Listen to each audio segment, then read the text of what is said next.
CM तुम एक काम करो, कुर्सी छोड़ो आराम करो। सीएम तुम एक काम करो, कुर्सी छोड़ो आराम करो। सीएम तुम एक काम करो, कुर्सी छोड़ो आराम करो। एग्रीकल्चर इनकलाब जिंदाबाद, इनकलाब जिंदाबाद। तस्वीरें देख सकते हैं यहाँ पे, क्या कुछ मांग है, चलिए इनसे बात करने के प्रयास करते हैं। आज आप क्या मसला लेकर आए हैं? देखिए मैडम, ये मसला बहुत पुराना है। ये एक डकैती और चोरी का मसला है। 6 साल से यहाँ पर ब्यूरोक्रेटिक सेटअप था और हमने कोई कमीशन सेक्रेटरी नहीं छोड़ा। पिछले 20 सालों से एग्रीकल्चर डिपार्टमेंट में एक भी डायरेक्ट रिक्रूटमेंट नहीं की गई। पूरे हिंदुस्तान में इकलौता ऐसा डिपार्टमेंट है जो आर्टिकल 16 की वायलेशन कर रहा है, इक्वल अपॉर्चुनिटी प्रोवाइड नहीं कर रहा।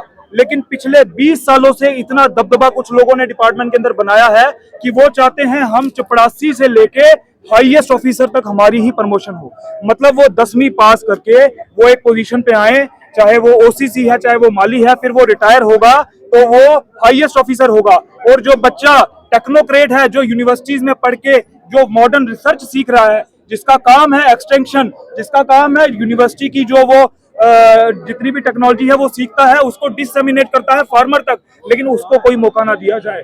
इसी वजह से पिछले 1 साल के इकोनॉमिक सर्वे में आप देखेंगे तो 28% से गिर के जो है एग्रीकल्चर वो 20% पे आ गया है। इस और वक्त इसका जिम्मेदार किसको मानते हैं? इस वक्त इसका जिम्मेदार सिरे से उमर अब्दुल्ला सरकार है और उनके कैबिनेट मंत्री जावेद अहमद डार हैं। उसका मैं रीजन आपको बता रहा हूं कि पिछले 1 साल से फाइल जो है वो उनके टेबल पे पड़ी है।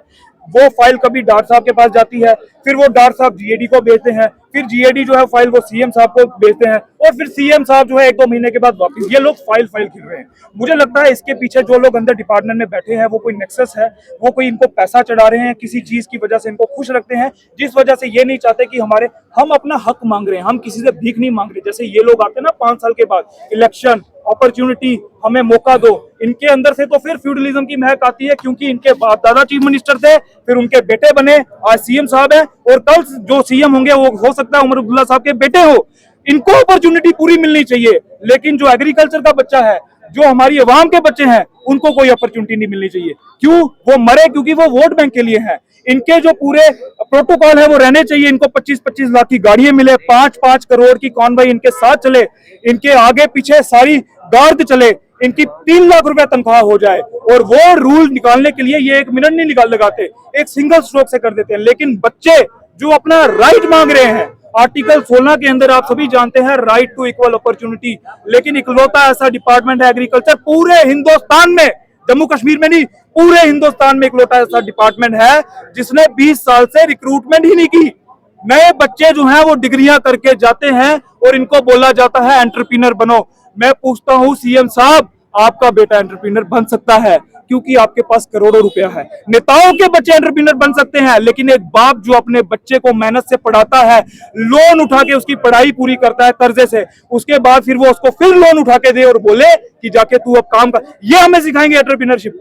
इनके अगर काम काज डूब भी गए तो इनको फर्क नहीं पड़ता। इनकी 5-5 पेंशनें लगी हुई है मैडम, इनकी चौथी पूरी पीढ़ी चीफ मिनिस्टर है, इनको कोई फर्क नहीं पड़ता। लेकिन एक हमारी डिमांड ये है कि जो फाइल सीएम साहब के पास पड़ी है 50% के हिसाब से गजेटेड रैंक जो है वो पोस्ट जल्द से जल्द एडवर्टाइज हो। 600-650 के करीब पोस्ट जो है वो वैकेंट है, हमें आरटीआई से पता चला है, और 50% उसमें कोटा जो है वो डायरेक्ट रिक्रूटमेंट का है। मतलब 300-350 पोस्ट जो है वो डायरेक्ट रिक्रूटमेंट के तहत फिल हो जाए और नॉन गजेटेड जो एंट्री लेवल की पोस्ट है उसमें 60% कोटा हम लोगों का है, डायरेक्ट रिक्रूटमेंट का है, ताकि बच्चों को इक्वल अपॉर्चुनिटी मिले और जिसमें काबिलियत होगी, जो पढ़ाई करेगा, जैसे रेगुलर रूटीन प्रोसेस है उसके तहत वो डिपार्टमेंट में है।